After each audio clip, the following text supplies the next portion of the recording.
With that, welcome to Football Friday. Key district games highlighting Week 8 of the high school football season. Shane right here with Yanni Caracas. This week, big games that could eventually decide district winners. We're running out of time here. Only 3 regular season games left after tonight. The opportunities for teams to make that playoff run are running thin. That's right. Our game of the week, not only a big district matchup, but a big rivalry matchup. Yes, we're talking about the Martin Bowl. Number 10 Martin County taking on South Fork. Martin County winning the last 5 Martin Bowls. The 41st version of this game. Tigers have also won 9 of their last 10, including a 10-point win last year. With all the rain this week, conditions a little messy on the field. Ball security, a big issue. Tigers first play from scrimmage, they fumble the snap. Giovanni Bonilla jumps on it. But the Tigers' second play from scrimmage, Paul Hendricks not only holds on the ball, he runs through the Bulldogs defense right to the end zone.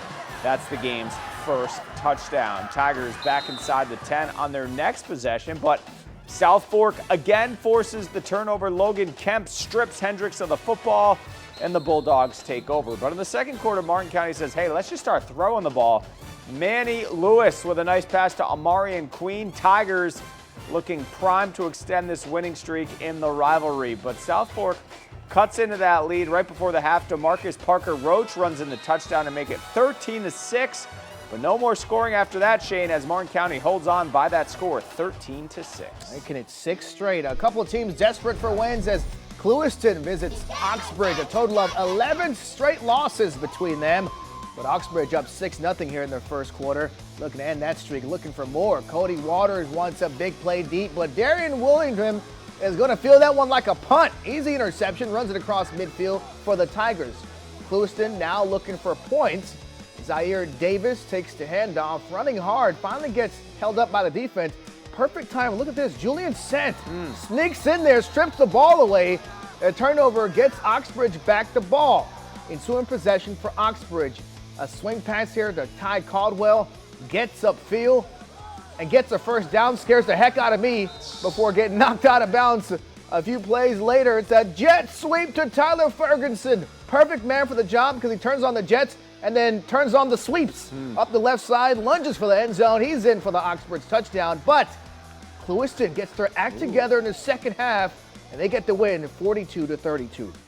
All right, number 4, undefeated Jupiter has won 14 straight regular season games dating back to last season. It would go far in locking up 7A District 12 with the win over Wellington tonight. And that big win over Palm Beach Central. And with Palm Beach Central having a down year to their standards, and just like Palm Beach Lakes left on their schedule tonight, big one for the Warriors. These teams split the last 4 meetings. Wellington trying to avoid a 4th straight loss this season. Second quarter, Jupiter back up at their own goal line. No worries. Andrew Embick to KJ Larson.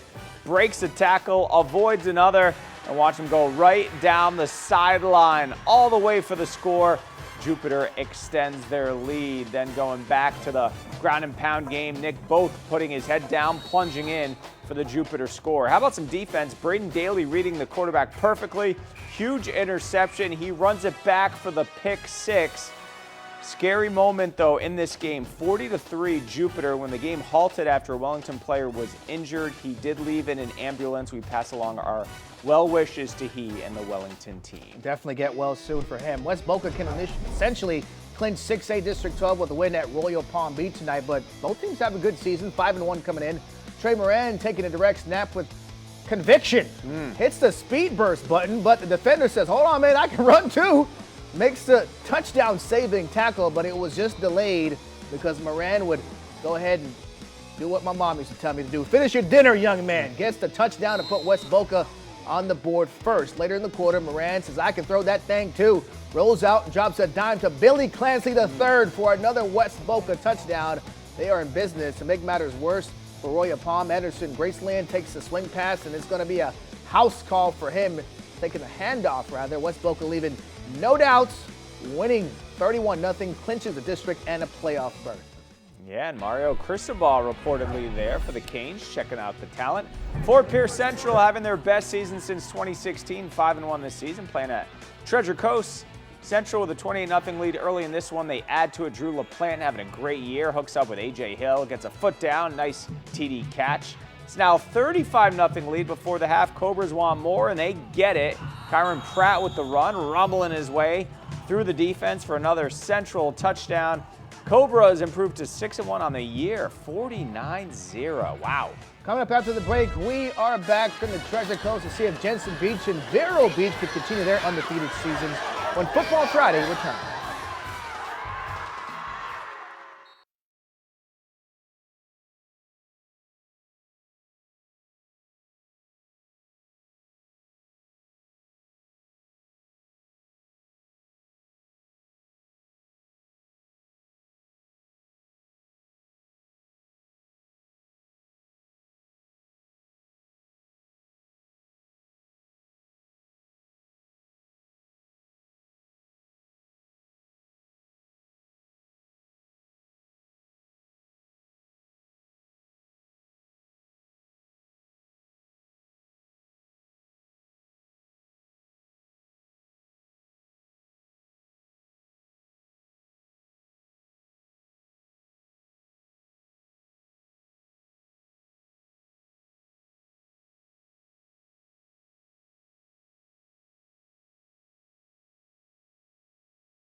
Welcome back to Football Friday. Number 8, Jensen Beach won their first 4 games last season. They've won their first 6 this year. The Falcons with their perhaps toughest test tonight against 5-1 John Carroll. This was a great game. Falcons 0-3 all time against the Rams. This game deciding 4A District 13 right to the third quarter. Falcons down 14-13. Dre Lott swings it out to Jalen Webley, who stays on his feet, moves the chain for Jensen Beach. Moments later, Lott avoids the rush. He's going to scramble to his right and motions to the receiver. Go deep. Good call because Gage Wilson is wide open for the touchdown. What a play. That makes it 19-14 Jensen. So Falcons go for 2 to put them up 7. Lott looking for a receiver with the defense back. He'll just stroll right into the end zone. 2-point score makes it 21-14. That proved vital. Back comes John Carroll. Jackson Summerall to an open Donovan Richardson in the end zone. 21-20, so here comes the extra point to tie it off the uprights. And there's no more scoring the rest of the way, so Jensen Beach wins a thriller, 21-20. Great game. A couple of teams desperate for wins. Okeechobee with just 1 win this season at winless Port St. Lucie. Something's got to give, right? It was Okeechobee up 23-0 in the third. Chris Evans takes the handoff and just kind of, watch this, slithers his way in the end zone for the short touchdown run to make it 30-0. Okeechobee feeling themselves tonight. Later in the half, John Emmerfall lines up for the field goal. He's a place kicker and defensive end. You don't see that too often. You got to show that one. The kick is good. 33-0. PSL says, we're not getting shut out tonight. Antonio Richardson takes a snap, then tries to run it, sees nothing, and then throws it to an open Ezekiel Pata. Makes the catch for the touchdown. Okeechobee, though, gets their second win of the season, 33-6. Numero uno, Vero Beach trying to stay undefeated, hosting Rockledge. First quarter action. QB E.J. White fires an absolute bullet to Xavier Stinson, 16-yard touchdown. In the second half, White drops it in the bucket to a wide open Trey Woods. This one 33 yards. Indians roll 42-7.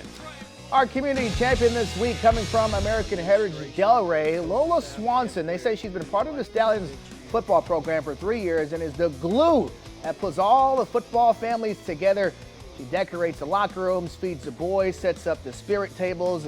She worked behind the scenes, listen to this, without wanting anyone to know that she spiced up the boys' locker room with some amazing graphics, new lighting, just an amazing person. Congrats to her, our community champion. American Heritage does her well in this game, winning big over St. John Paul II, 47-6. I love that. Our play of the week, back to Jensen Beach. It's that play of Dre Lott rolling out, showing off the arm. Gage Wilson somehow just wide open. Falcons win 21-20 to remain undefeated. All right, let's go to the scoreboard. Park Vista and Santa Lucia is postponed due to weather. One of several games postponed tonight. Garcia falling at home to Dillard 38-17. Olympic Heights taking care of Palm Beach Christian at home 56-0. Boca Christian coming up short at Cambridge Christian 45-35. Elsewhere, Sebastian River holds off Legacy 18-6. You see that right there. Number 9, St. Andrews stays undefeated and beats Somerset Key 59-12. And a close call for number 2 undefeated Atlantic tonight, sneaking by Coconut Creek 33-30. And Cardinal Newman coming back from Melbourne Central with a big, emphatic 43-6 win. And one final update on this game. Another postponed game, Palm Beach Gardens at Dwyer. The weather just not cooperating for a lot of teams tonight. That game will be played on Monday. 2 rivalries right up and down Military Trail. So congrats to the team that won tonight. We got West Boca and Jensen Beach district champions. Yeah, there you go. Yeah. How about the drainage on these fields, Shane? I know. We need good drainage on our high school football. Somebody get them a good field. Week 9 of the high school football season coming up next week.